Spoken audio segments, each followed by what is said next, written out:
once it was finished filming, you're like, thank God, I'm never letting anybody put me in that kind of, you know, scene again.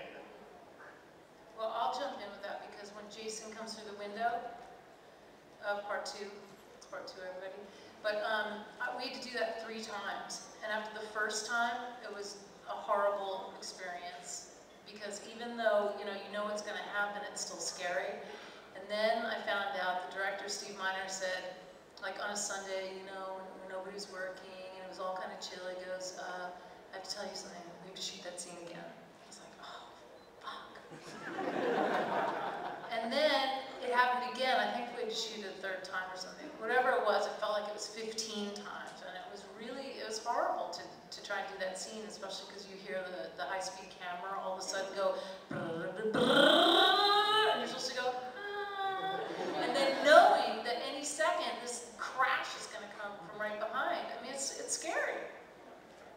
So that's my answer. Yeah, in part 6, when Nancy is underwater, you know, the American Express, don't leave home without it. She was holding her breath. Not only was she freezing, but she was also holding her breath underwater. And then when Jason sticks that spear through the front window of the Volkswagen, he nearly had a first real kill in a Jason movie. Yeah. I'll jump in too. I've been part 2 of Mario Cobra. I haven't seen Bill in a really long time, but I believe they made a back that we had to like sit in for hours and hours to make this back, and they had to slide you in and out before they speared you. Yeah, you got to slide. I do believe this is not a lot of fun, and it took hours to film. I was the one sitting there for hours. She slid in for the money shot. Yeah, but this is it. It was like this so big who had the bad deal there? Yeah, there you go. Oh, here's another question for you. This one's for Bill. Yeah. What's your favorite line from your movie? Well, I think probably the one that was most quoted is, you know, asshole, this is my truck.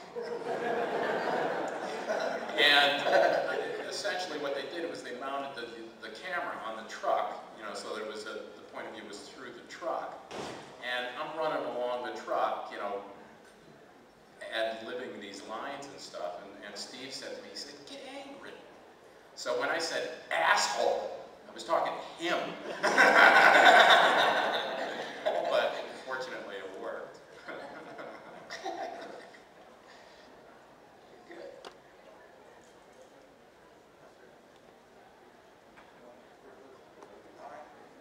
Well, this question is mostly for the part 2 alumni. Because when you were making part 2, it wasn't a phenomenon yet. So at what point did you guys realize that,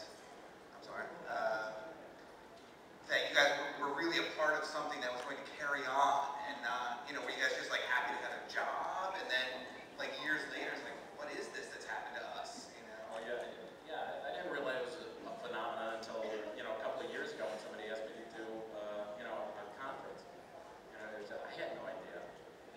Until you realize that people are coming and people are still interested and it's still going on, I didn't have a clue.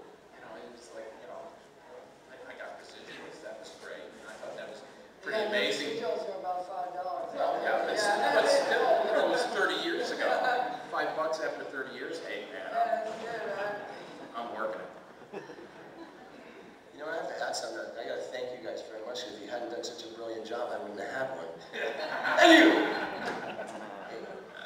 I think when Peter Brackey called about the book, Yeah, does everyone have that book? Yeah. You know, I mean, that's an amazing compilation of information. I mean, that book, it's crazy. And I think when Peter called me out of the blue, and I got kind of some random calls throughout the years, but he said, you know, you just have no idea. And I said, yeah, right. He goes, no, you really have no idea.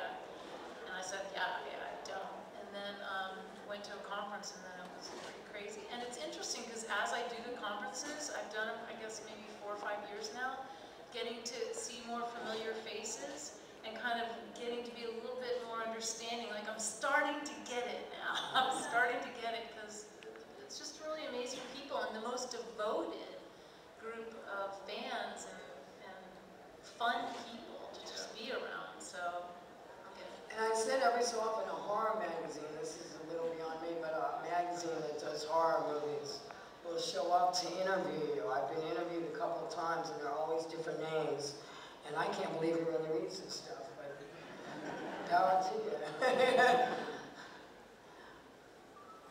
My question is for,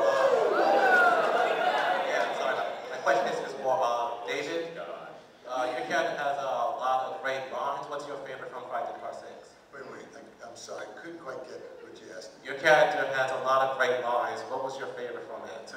My favorite line, is that what you're asking me? Yes.